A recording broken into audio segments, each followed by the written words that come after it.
अस्सलाम वालेकुम दोस्तों, क्या हाल है। राजधानी की कहानी सी सब तो पहले मौसम का हाल अभी मौसम धुप निकलती खड़ी है, तेज़ धुप है। अलबत्ता शाम को या रात के वेले मौसम कदरे ठंडा थी वेंदे, बेहतर होंदे। पखे ते भी में समझो पुलिस या चादर घिन के समना पौंदा। इस्लामाबाद दे विच धुप तेज़ होवे तो गर्मी का एहसास भी थी धुप है। हुण आने अज की खबरें दो खबरें दे विच सब तो पहले जिहड़ी वड्डी खबर है वो तो दरियाए सिंध उत्ते नहरें के खिलाफ जिहड़ा एहतजाज जारी है। नैशनल हाईवे ते सुपर हाईवे जिहड़ा है कराची तो इवें समझो तुसां सिंध झाकदे हुए पंजाब आंदे हो, नैशनल हाईवे सखर के करीब बबर लो बाईपास के उत्ते बंद है। ते बाकी सुपर हाईवे भी बंद है। दूसरा डी तो फूक भी मुख्तलिफ जगह तो बंद किया हुए। इस दौरान सैकड़ों की तादाद के ट्रक हैं, बसा हैं, वो रुक गए रस्ते दे विच।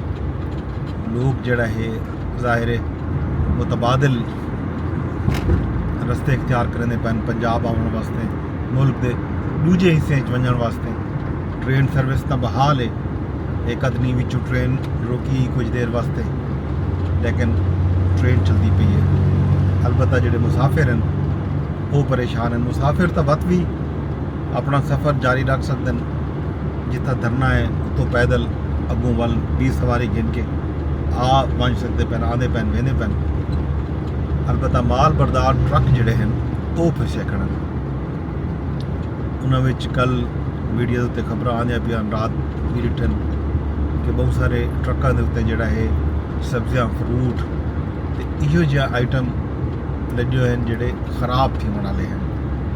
जिन्हें दी शेल्फ लाइफ ही तकरीबन 2 या 3 या 4 डी होंदी है।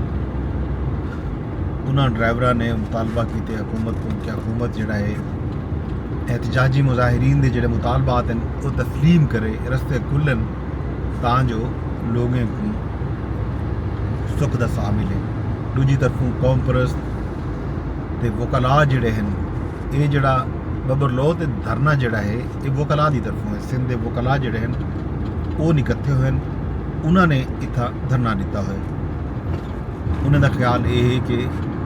पाकिस्तान के आवाम को पता लग सी कि सिंध मुश्किल हो, सिंध परेशान हो, सिंध को तकलीफ हो तो पाकिस्तान को तकलीफ होती है। सिंध को दुख है, तकलीफ है दरियाए सिंध का। दरियाए सिंध उत्ते नहरें का क्याम खास तौर पर जिहड़ा हुकूमत का फैसला हा कि सिंध दरिया तो नहर कढ़िया में सन ते रकबे सैराब थी सन कारपोरेट फार्मिंग वास्ते। वड्डी सतह ते लोगों को जमीन अलाट थी पैन हज़ारा एकड़ की तादाद के उन्हें वास्ते बतौर खास नहरें कट्टिया वेंदा पैन। सिंध को जिहड़ा सब तो बड़ा एतराज़ है वो चोलिस्तान कैनाल, महफूज शहीद कैनाल ना दिता गया। चोलिस्तान कैनाल जिहड़ी है वो उन्हें आखड़ है कि वो दरियाए सतलुज तो असां कढ़ने पे हैं तो असां गिन के वेंदे पे। चोलिस्तान रकबे आबाद करन, रेगिस्तान को आबाद करन। उन्होंने ख्याल ये है कि ये तुसां उतले रकबे जिहड़े ऑलरेडी बयाबान रकबे न उन्हें को आबाद करन दी स्कीम है, ठीक है, सोहना ख्वाब है। लेकिन जिहड़े सिंध के आबाद रकबे हैं जिथा हुण पानी की कमी है, अगर 20 नहरां सिंध ते निकल गई तो वो जिहड़े आबाद रकबे हैं वो बर्बाद थी सन लखां एकड़। समंदर जिहड़ा है वो चढ़दा आंदे, कोठरी बिराज के तले पानी नहीं वेंदा। जाहिर है पानी ना वजे तो समंदर जिहड़ा है वो अपना पंध कच्छे दे खुशकी वाले पासे बदीन दे ठट्ठा दे हज़ारा एकड़ बल्कि लखां एकड़ रकबा जिहड़ा है ऑलरेडी समंदर की नज़र थी चुके। ये मामलात चलते पैन सिंध पंजाब के। अलबत्ता ਜਿਹੜੇ ਕੱਲ ਗੁਫ਼ਤਗੂ ਵੀ थी राणा सनाउल्ला दी शर्जील इनाम मेमन दी टीवी ਦੇ ਉੱਤੇ ਵੀ ਤਬਸਰੇ थी ने बयान कि एक्निक ने ਜਿਹੜਾ है फिलहाल ਜਿਹੜਾ नहरें ਦਾ ਮਨਸੂਬਾ ਹੈ ਉਹ ਉਹਦੇ ਵਿੱਚ एक्निक ਦੇ ਵਿੱਚ ਮਨਜ਼ੂਰੀ ਨਹੀਂ ਮਿਲੀ ਉਹਨਾਂ ਨੂੰ ਪਾਜ਼ ਕਰ ਦਿੱਤਾ ਗਿਆ ਰੋਕ ਦਿੱਤਾ ਗਿਆ ਤੇ ਇਹਨਾਂ ਮਾਮਲਾਤ ਦੇ ਉੱਤੇ ਬਾਕਾਇਦਾ ਮੁਜ਼ਾਕਰਾਤ थी सन गाल मुहार थी सी ਸਿੰਧ ਵਾਸੀਆਂ ਦਾ ਜਿਹੜਾ ਮੁਤਾਲਬਾ ਹੈ ਉਹ ਹੈ ਕਿ ਇਹਨਾਂ ਜਿਹੜੇ ਵੱਡੇ ਮਨਸੂਬੇ ਹਨ ਨਹਿਰਾਂ ਦੇ ਇਹਨਾਂ को ਤਰਕ ਕੀਤਾ ਵਜੇ ਇਹਦੇ ਉੱਤੇ ਵੀ ਕੋਈ ਗੱਲ ਨਹੀਂ ਥी ਸਕਦੀ ਇਹ ਜਿਵੇਂ ਕਾਲਾਬਾਗ ਡੈਮ ਤਰਕ ਥਿਆ ਉਹ ਬੰਦ ਕੀਤਾ ਗਿਆ ਇਹ ਮਨਸੂਬੇ ਵੀ ਬੰਦ ਥੀ ਬਣਨੇ ਚਾਹੀਦੇ ਇਹ ਹੁਣ ਦੇਖੋ ਕਿਆ ਕਿੱਥਾ ਗੱਲ ਮੁੱਕਦੀ ਹੈ ਸਿੰਧ ਦੇ ਵਿੱਚ ਜ਼ਾਹਿਰ ਹੈ ਪੀਪਲ ਪਾਰਟੀ ਦੇ ਉੱਤੇ ਦਬਾਅ ਹੋਏ पीपल पार्टी भी ऑलरेडी इन्होंने 18 अप्रैल को ही जलसा कर चुकी है और 5 अप्रैल को वल सखर के मकाम से एक बड़े जलसे का ऐलान किया बिलावल भुट्टो जरदारी ने तो कौम परस्त भी नहीं इकट्ठे हुए देखो हम क्या सूरत हाल बनती है पीपल पार्टी विफाकी हुकूमत की सपोर्ट करेंदी पी उस सपोर्ट वापस गिनने का ऐलान भी वज़ीर वज़ीर आला इवन बिलावल भुट्टो जरदारी तक कर चुके हैं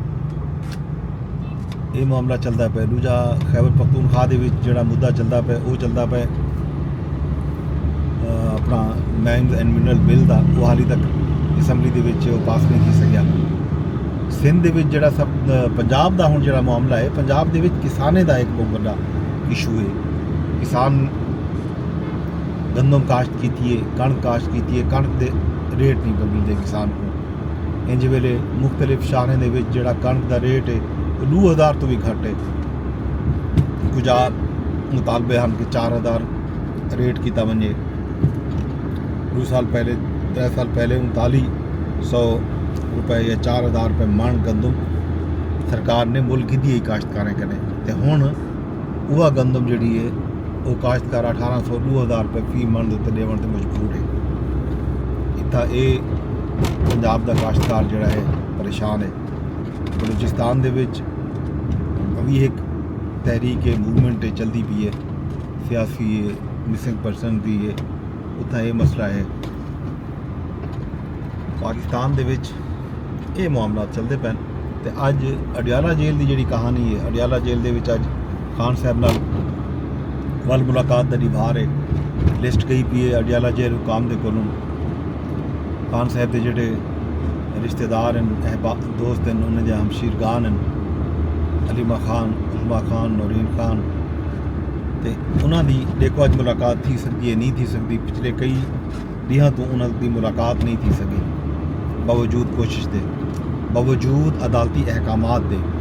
देखना यह है कि अज मुलाकात थी है नहीं थी ये हाल अभी शाम तक हूँ तक बाकी जो खैर खबर हो सन मिलिट्री ट्रायल केस बाकी केसिस ਉਹਦਾ ਹਾਲ ਵੀ ਲੱਗਦਾ ਕੋਈ ਜਿਹੜਾ ਦੇਸੂ ਇਹਦੇ ਨਾਲ ਹੀ ਤੁਹਾਨੂੰ ਦਿੰਦੇ ਹਾਂ ਇਜਾਜ਼ਤ ਵੱਲ ਮਿਲਸੂ ਇਹਨੇ ਮੈਨੂੰ ਅਰਦਾਸ ਜੀ ਅਗਰ ਤੱਕ ਮੇਰੇ ਵੀਡੀਓ को शेयर लाजमी कर छोड़ा है यूट्यूब ते रहते बैठो देखो यूट्यूब ते शेयर की वजह मेरे चैनल को सब्सक्राइब लाजमी कराए बैल आइकन भी दबा छोड़ा है ते नाल एक्स ते रहते बैठो तो उत्थां भी रीपोस्ट कमेंट ते लाइक का ऑप्शन मौजूद है ते फेसबुक उत्ते भी तुम कुछ सुन सकते हो देख सकते हो उत्था भी शेयर कर सकते हो कमेंट कर सकते हो लाइक कर सकते हो कल तक मैं कोई इजाज़त रब सोने के हवाले।